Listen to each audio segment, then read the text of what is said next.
মাসে একটি ফরজ যখন আদায় করবে, একটি ফরজের বদৌলতে আল্লাহ রাব্বুল আলামিন অন্যান্য মাসে 70টা ফরজ আদায় করলে যে পরিমাণ সওয়াব হবে, পুরস্কার দেওয়া হবে, রমজানের একটি ফরজের মূল্য সেই পরিমাণ দেওয়া হবে।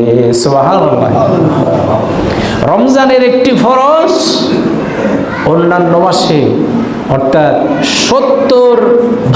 70টি ফরজ আদায় করলে যে পরিমাণ সওয়াব, যে পরিমাণ জাযা পুরস্কার আল্লাহর কাছ থেকে পাবে, রমজানের একটি ফরজের মূল্য মর্যাদা আল্লাহর কাছে সেই পরিমাণ। বলি আলহামদুলিল্লাহ। তো আল্লাহ সুবহানাহু ওয়া তাআলা তো বান্দাদের জন্য তার রহমত, দয়া, মাগফিরাত সব কিছু ঢেলে দিয়েছেন পবিত্র মাহে রমজানে, কিন্তু বান্দারা নিতে চায় না। এটা অত্যন্ত দুঃখের বিষয় যে আমরা গত যে প্রথম রমজানের তারাবি যখন পড়তে আসলাম, দেখলাম যে মসজিদের ভিতরে তো জায়গা নেই, বাইরে পর্যন্ত দাঁড়াইছি। গত রাত্রে দেখলাম ভিতরে পরিপূর্ণ হয় নাই, সর্বোচ্চ সারকাতার।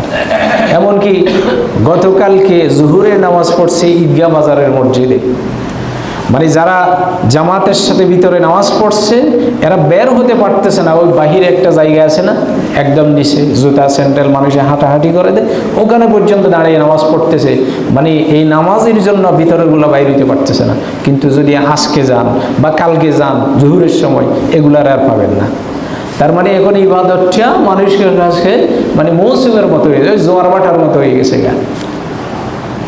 রমজান মাসকে এই জন্য দেওয়া হয়েছে, এটা তো লোক দেখানো, লৌকিকতা। এটা অত্যন্ত দুঃখের বিষয় যে আমি রমজানের শুরুতে 2-1টা রোজা রাখলাম বা নামাজ 2-1 দিন পড়লাম, এরপরে যে আবার হারিয়ে গেলাম, ওই যে সবে কদরের দিন আবার আসবো।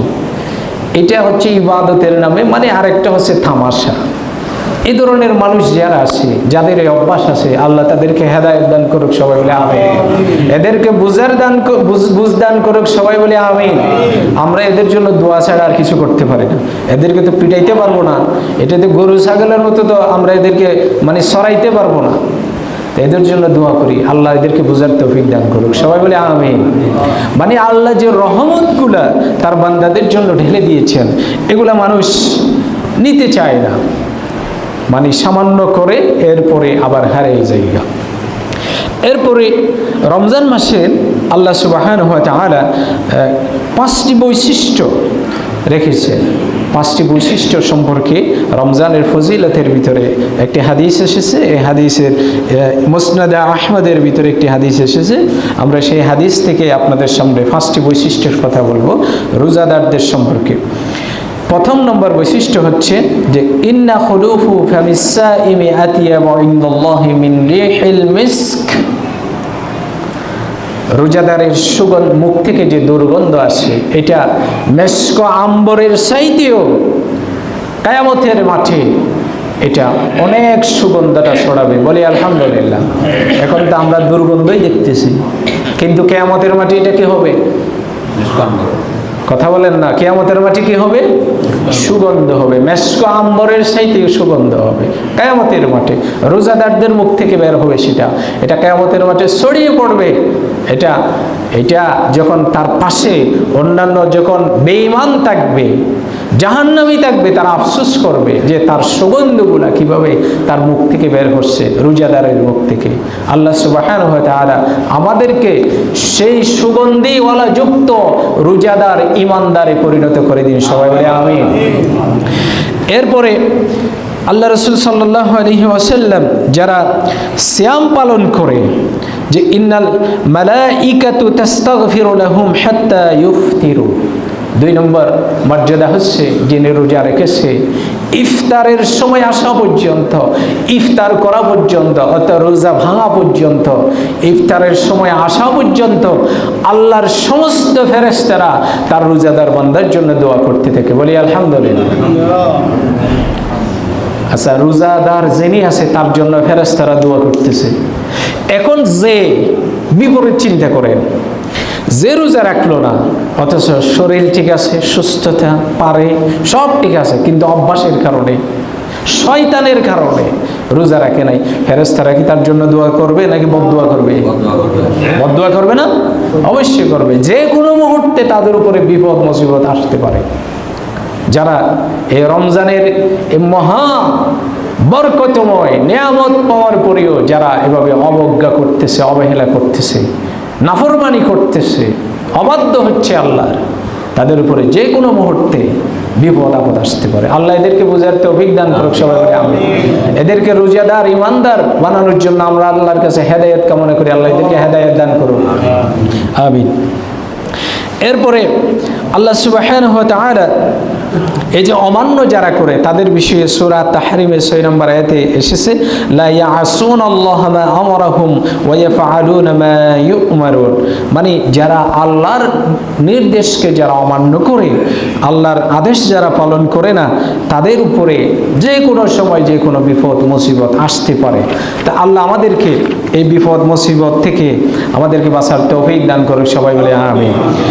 এরপরে তৃতীয় বৈশিষ্ট্য, ইন্নাল্লাহা ইউযায়্যিনু কুল্লা ইয়াউমিন জান্নাতাহু সুম্মা ইয়াকুলু ইউশিকু ইবাদিয়াস সালিহুন আইয়ুলকু আনহুমুল মাউনাতু ওয়াল আযা ওয়া ইয়াসিরু ইলাইক। জান্নাতের ভিতরে জান্নাতবাসী যারা আছে, আল্লাহ সুবহানাহু ওয়া তাআলা তার ফেরেশতাদেরকে বলে যে জান্নাতবাসীদেরকে জান্নাতের ভিতরে যে স্থান দেয়, যে জায়গা দিবে, যে ঘর দিবে, আল্লাহ ফেরেশতাদেরকে যে আদেশ করে, হে ফেরেশতারা আমার জান্নাতের ভিতরে এই এই এই ঘরগুলাকে তোমরা সুসজ্জিত করো। ফেরেশতারা তো প্রশ্ন করে আল্লাহ যে এখানে আসবে কারা, কাদের জন্য এই ঘর আমরা এইভাবে সুসজ্জিত করতেছি, এত চাকচিক্য সৌন্দর্য করতেছি, এই ঘর কারা আসবে এখানে? তখন আল্লাহ সুবহানাহু ওয়া তাআলা বলে, অতি শীঘ্রই আইয়ুলকু আনহুমুল মাউনাতু ওয়াল আযা, মানে এই ঘরের মধ্যে অতি শীঘ্রই আমার রোজাদার ইমানদার বান্দারা আসবে, তাদের জন্য তোমরা এই জান্নাতের ঘরগুলোকে সুসজ্জিত করে দাও। বলি আলহামদুলিল্লাহ। জান্নাতবাসীদের জন্য স্পেশাল আলাদাভাবে আল্লাহ ঘর তৈরি করতেছে। ফেরেশতা এমন কতগুলো ফেরেশতাকে নিয়োজিত রেখেছে যে জান্নাতবাসীরা যতদিন জান্নাতে প্রবেশ করবে না ততদিন পর্যন্ত ওই ঘরকে সবসময় চাকচিক্য সুন্দরভাবে মানে রাখা দায়িত্ব পালন করতেছে, সবসময় মুছতেছে, পরিচর্যা করতেছে।